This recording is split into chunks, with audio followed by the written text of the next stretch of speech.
The value of the human is something that's really hot in the narrative right now. And the narrative is forming that we are offloading our critical thinking onto technologies.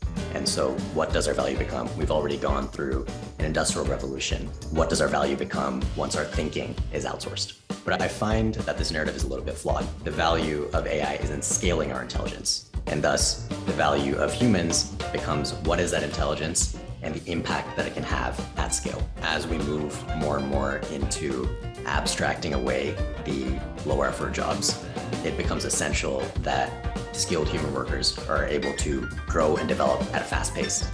The same way that technology is developing faster and faster, we need to stay on top of it.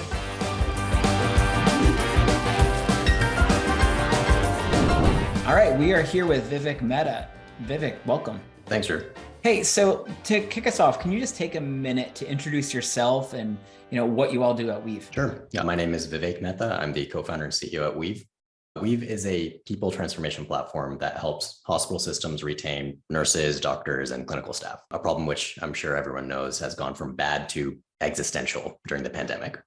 Our clients see as much as 50% lower turnover than the national average, which when you consider that a hospital spends $7 million a year on turnover on average, it's a pretty big value. So just to jump right into it here then, thinking about that, thinking about retention, the employee-employer relationship is broken.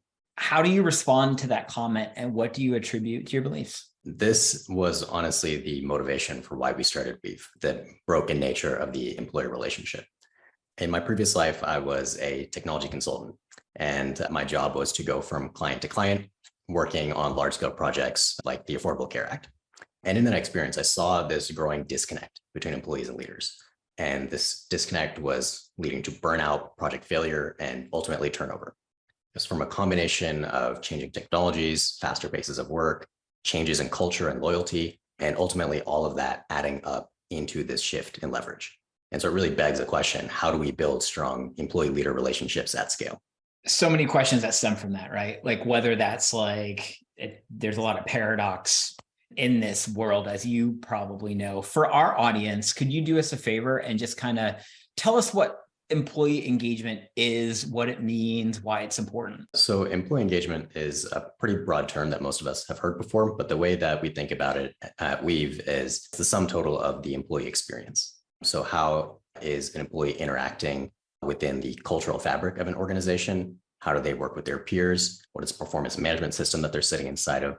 Basically everything outside of the literal functional aspects of their job. How are we engaging with that employee? And if we had to flip from the employer's view of engagement to the employee, what does employee engagement mean to the individual? I think that's one of the problems with employee engagement today. Employees don't really know what employee engagement means. It sounds very corporate buzzwordy to them. But I think ultimately what people are looking for is, do I have a place in this organization? Is this somewhere where I fit in? Do I have friends here? Do I feel like I'm making an impact? Does the work that I'm doing matter? And I think that's really what it means to be engaged from an employee's perspective. Yeah, even do I have friends here? It's really important, right? Diving deeper into this tension, right? There is, as you're saying, it was almost like your thesis for starting Weave. There's so much tension, especially currently in the relationship between the employee and employer. And then when we look at like the news cycles with like all the layoffs and then it's just like almost fear mongering to a point with corporate greed, right? There's this desire to like push out humans for workflow and automation efficiencies. And it's like this thought of like businesses are seizing any economic downturn or blip to carelessly let people go. And so it's like, okay, so if corporations truly just care about their shareholders and their profits, right? Like, is there really meaningful work? Does that even exist? And I even ran into someone recently who was like, Drew, I actually don't think meaningful work exists. I think all that exists is corporate greed. Are we just getting by? Like, how do these sentiments resonate with you? How do you think about meaningful work and does it exist? I think it's very reasonable that people are starting to question the concept of, is there meaningful work? And I think that really starts to ask the questions around what is work? So traditionally, we've been viewing careers as I go work with one corporation, one enterprise for a long period of time. And we started to see over the past 20, 30 years, now I'm working with maybe 5 or 10 different enterprises over a period of time. And we're just starting to broach into the world of fractional working and freelance working, where we're becoming more focused on the specific work that's being done and not where I'm doing it. And so I think the meaning in work is starting to become divorced from the concept of where I am doing that work. And so when we look for meaning, I think it's going to be in the specific projects that I'm picking up. If I'm working at an organization for 3 years, and in that 3 years, I have one great 3-month-long project and the rest of it is a slog, I'm not going to view my time there as meaningful. But if I can have that same 3-month experience at 5 different organizations in that same time period, now I feel like I'm having meaning in the work that I'm doing. Interesting. And also great that you brought up this. Clearly, there's been this evolution towards fractional gig freelance work. I think it's fair to say the pandemic didn't create it. It accelerated a movement that was already happening. And so, like, when you think about that and the work that you're doing, how do you process businesses' use of fractional and freelance work? And the way I would ask this question to you, is it possible to run a company, build a business on 100% fractional or freelance workers? I think it is possible to build a business on 100% fractional freelance workers, but I think it requires a culture shift that we're just at the very starts of. Today, there is a mentality around fractional workers that they're not part of our true family. They're not integrated into our culture. And so they're always treated as a bit of an otherized temporary audience that's coming in. I think in order to have true success in building, especially majority or completely fractional businesses, the culture needs to be such that people can flow in and out. And during the time where they're in, they feel like they're part of something, working on something meaningful, and that they're not disposable, despite the fact that we know from the start they're going to be coming in and they're going to be exiting at a certain point. Just based off of what you're saying, is it just the very notion, the stigma that you are not full-time here, that is what creates that rift between what you're saying between like real employees and not, or are there other factors that contribute? I think the concept of being a real employee or not is something that's inherited from how today we may view consultants or contractors.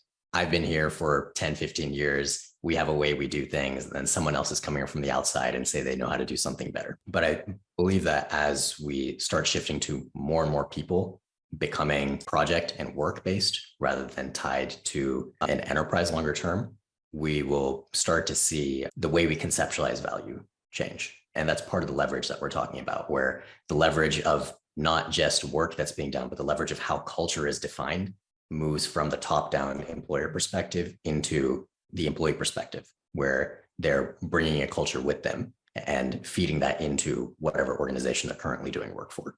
Absolutely. On this notion of, you mentioned, see the way that we conceptualize value, hang on to that thought. Want to go a little bit deeper though on this trend towards freelance and fractional. I believe it's paving the way for revolutionizing what the new employee-employer contract will look like. And thinking really actually just pure brass tacks about the contract. So yes, as you were saying, there's like time, right? In and out. But it's really fascinating that because you're fractional, you actually probably have a more sophisticated contract with that employer than the at will, right? And so there was recent news, Upwork just announced you can now engage workers full-time on their platform. There's also a rising trend, and we see this in the medical profession, of more union activity, right? And so I look at those as signals.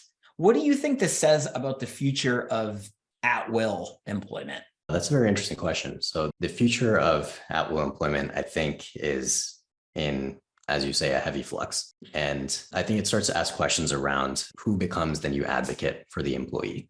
Is the advocate inside of the legal contract itself? Is the advocate sitting with organizations like Upwork or larger organizations like unions? So when I think about the shift of at-will, I really think about what is the shift of power and advocacy. What are some of the attributes you would give to what is causing that power shift? I think the power shift that we're seeing in the way that employees and employers interact is due to a multitude of factors, but largely, I think it's cultural. We're seeing, I think, less belief from workers that their employers care about investing in that person long-term.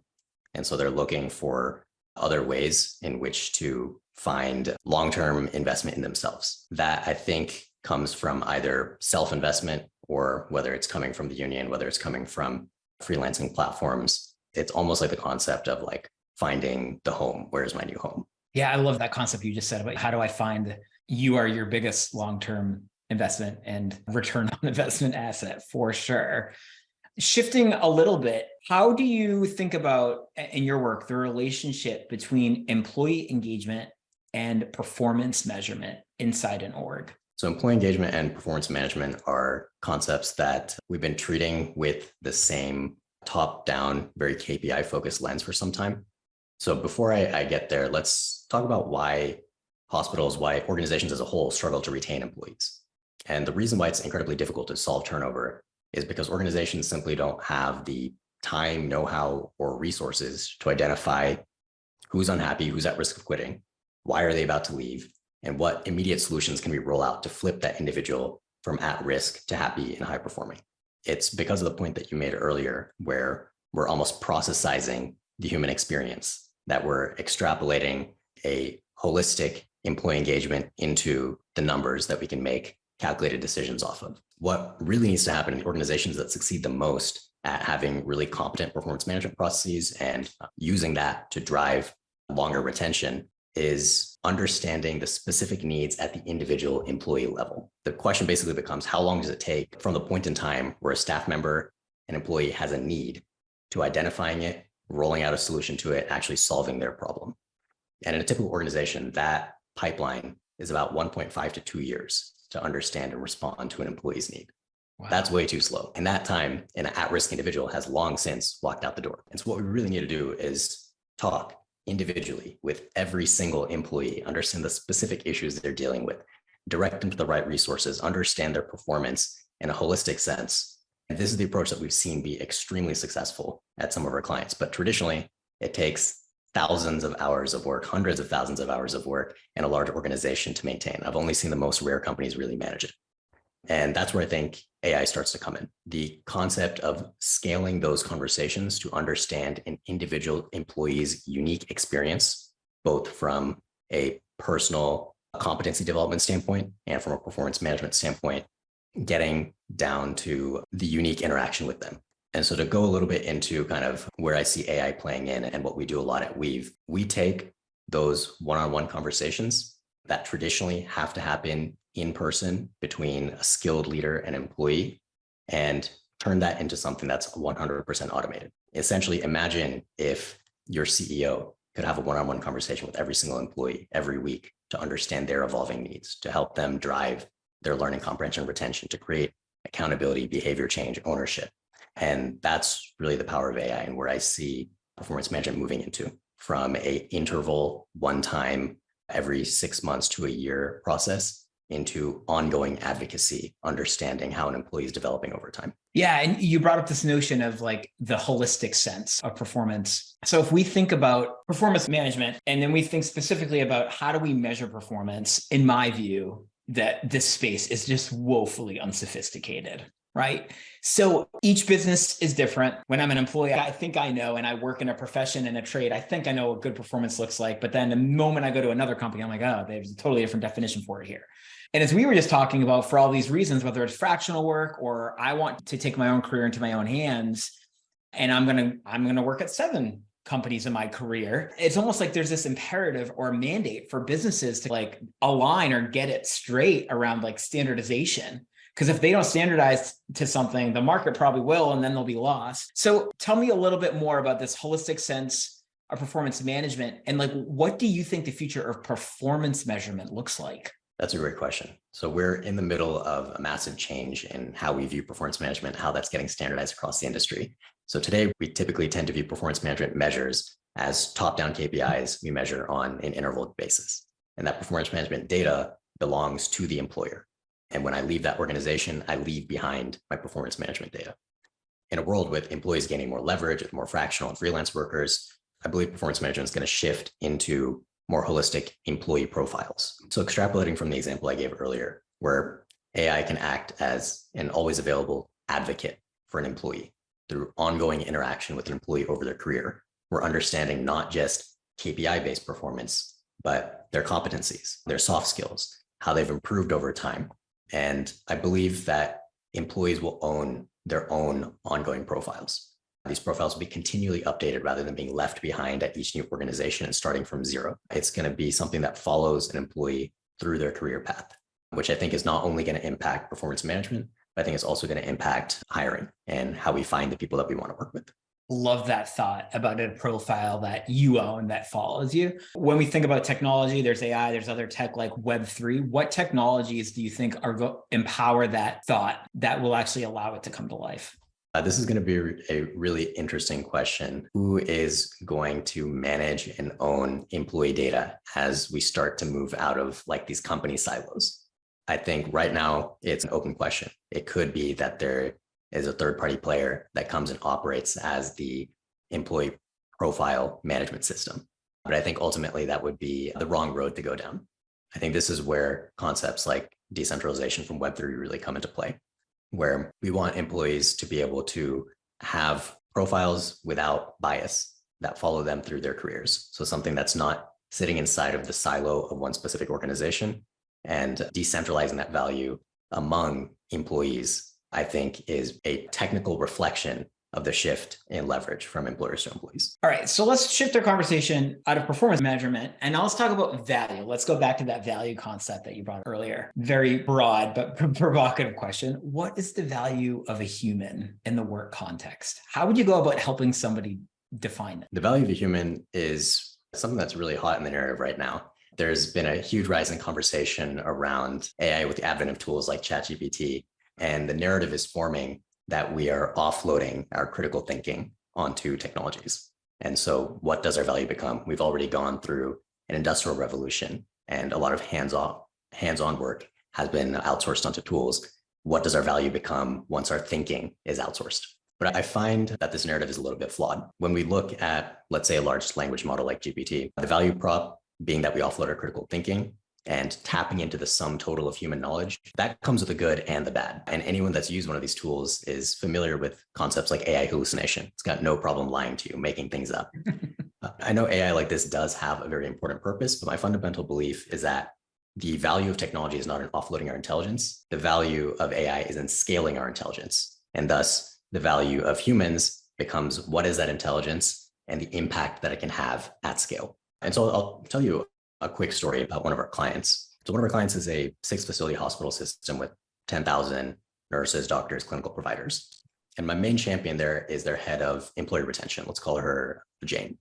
So Jane is an absolute rock star. And over the past 10 years, she's built from scratch a employee retention program. And when other hospitals were seeing 50 to 60% turnover, her program was seeing single digits. The only problem, Jane's program required tens of thousands of skilled person hours a year.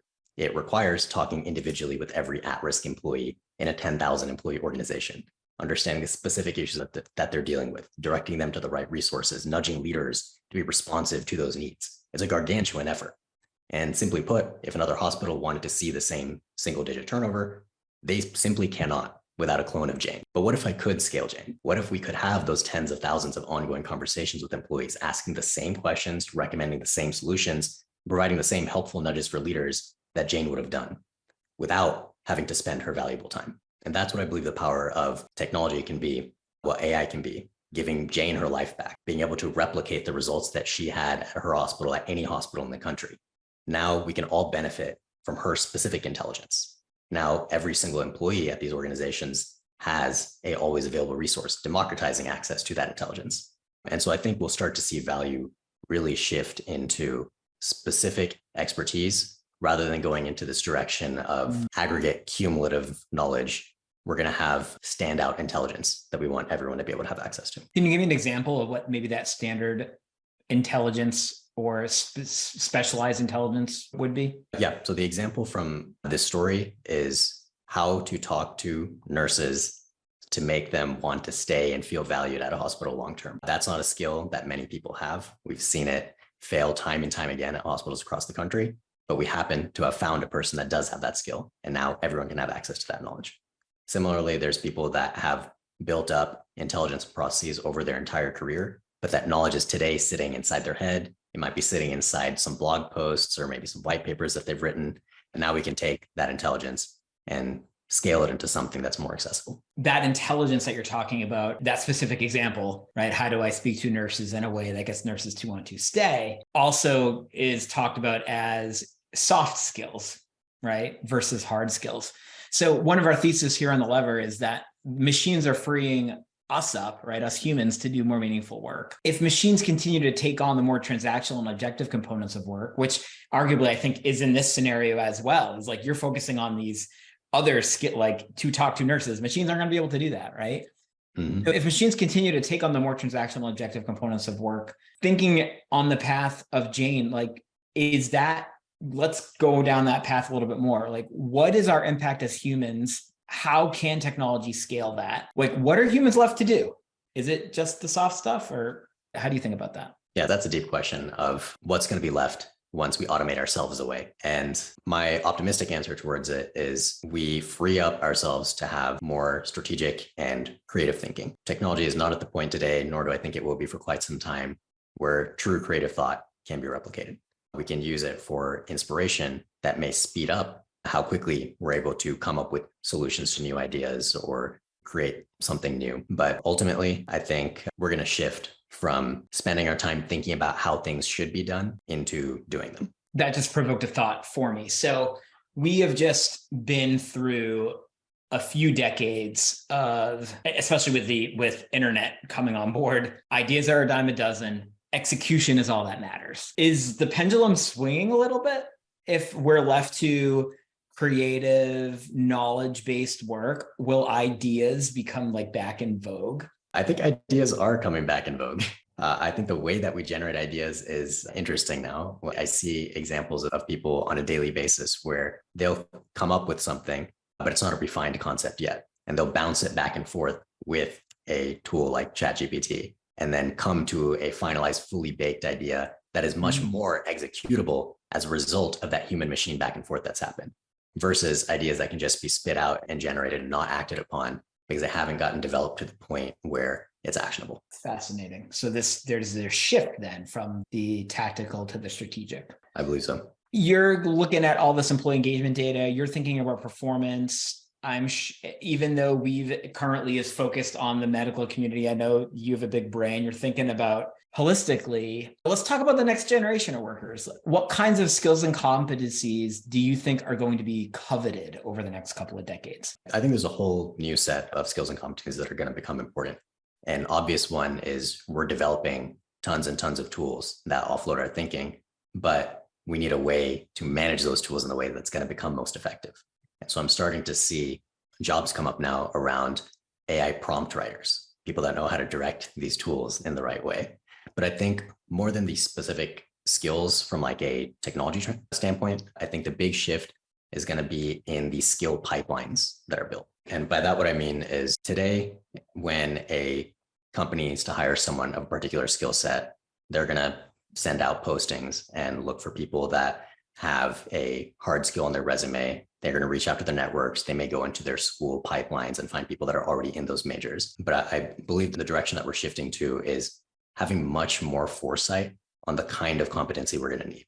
Knowing in 5 or 10 years, we're going to have someone that knows how to work with complex large language models that haven't even been built yet. And so we can start to invest in that competency development far before the point at which it's actually needed.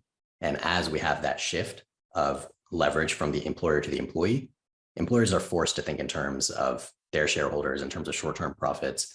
When we're looking more at leverage sitting in the hand of the employee and they have a more long-term view of the competency that's going to be required, they can start to invest in themselves longer term, or the organizations that advocate for them, like unions or like freelancing platforms, can start to invest in those skill sets far earlier than we see today.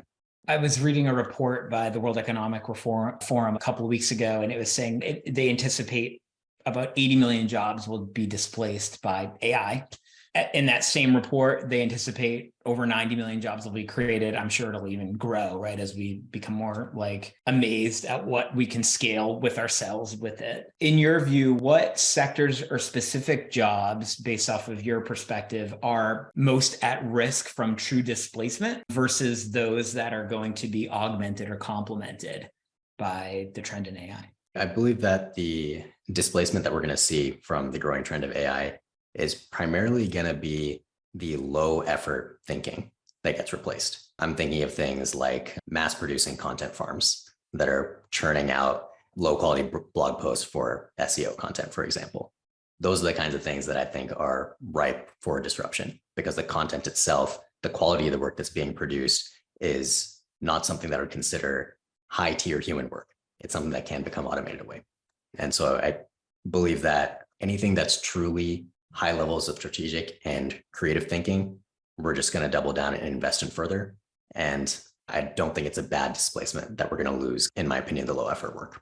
Interesting. When we just tip a little to the side of that conversation, tangential, is this whole push toward upskilling, retraining workforce. You just said something that I think is spot on. Like, as the leverage shifts between the employer and employee, and because of our technological prowess as a business society, we should be able to predict what skills there needs to be have much sooner, right? Will this lead to a rise in more career development and training inside organizations? So it's like, I don't just look at my one person as administrator, they're going to stay administrator. I look at my one person, and my goal is to develop them so that they can check all these boxes for me over the course. Do you think, are we going to continue to see that? Yeah, I believe that the shift in employer-employee leverage is very much going to lead to more investment in someone's competency versus just the job that they're hired for.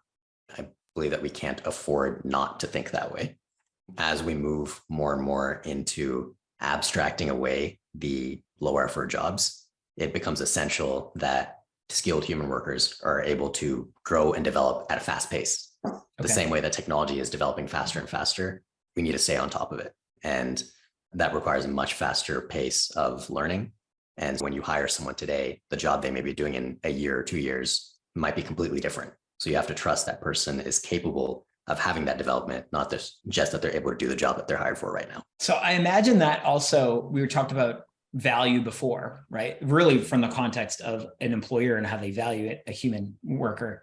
But now if I'm that human and I am doing the work, and I know that my profession or career may actually have these big pivots, how much am I worth? How do I figure that out? How do we start to answer that question? The concept of human worth is something we're going to be thinking about for the next couple of decades. Today, I think we view our worth as very, in terms of societal positioning, in terms of our financial contributions.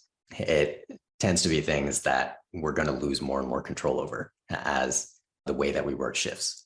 And so I think the way that we view value will start to shift more towards what's the impact that I'm having. How much have the things that I've worked on helped those around me? And I believe that'll be a long-term cultural shift that happens. But I think we're going to see a shift from more transactional definition of self-worth to more intrinsic definition. We were having this conversation yesterday with a labor economist in talking about career development, and how, because this like trend towards, it's more like the value of human skills will increase because the machines are doing the jobs machines do well. We don't have to pretend to be machines anymore. And so as this happens, the current model for career development, majority, 99.999% of career development services are subsidized by the employer, not the employee. And so in that way, the business is always the primary beneficiary. And if I rely on business for my whole career to develop me, then I may end up it's almost like having a fixed mindset. I may end up in a role, in a position, just because it was almost like that was the path that was afforded me, versus taking stock in what do I do well and understanding myself and having almost like more novelty based, right? Versus objective-based career progression. So if the business is always a primary beneficiary, the employee may never find themselves for real. And so I get really impassioned about topics like this, including even the notion of today we have agencies that call themselves talent agencies, and they're not talent agencies at all. They represent business. They should be called business agencies.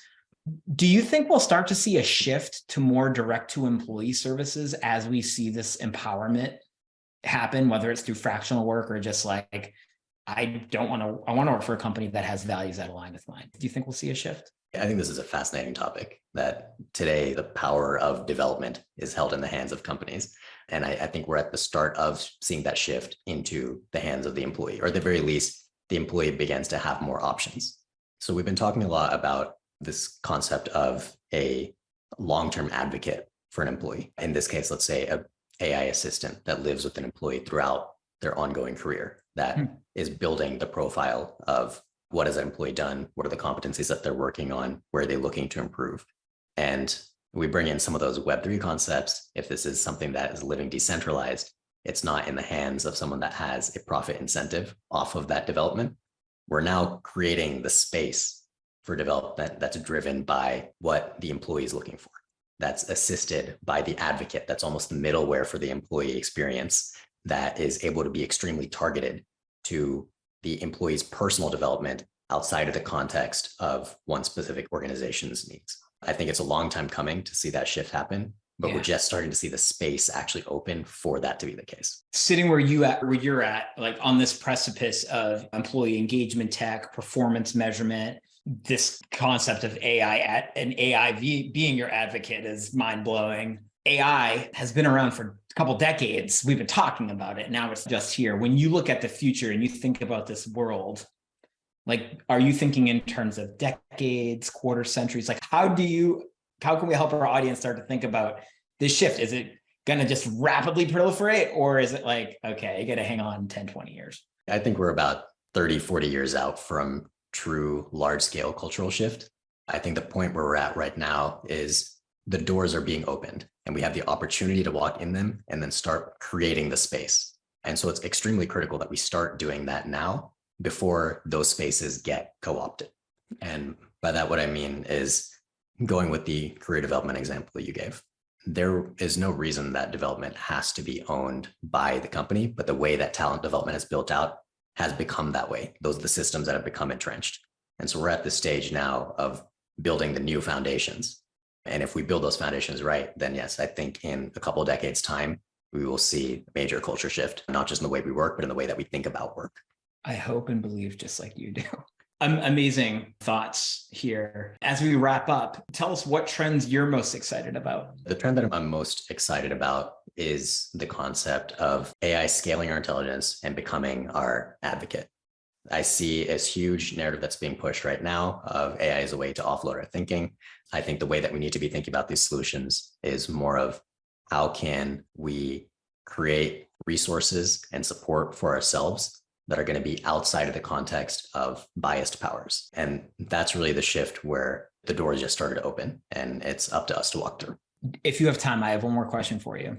Yeah, please. I was just triggered on my brain as you're talking about the Affordable Care Act, and I know you helped develop some of those early websites and what came with those. But it just actually makes me think about, so every time that there's huge technological shifts, we get this fear mongering.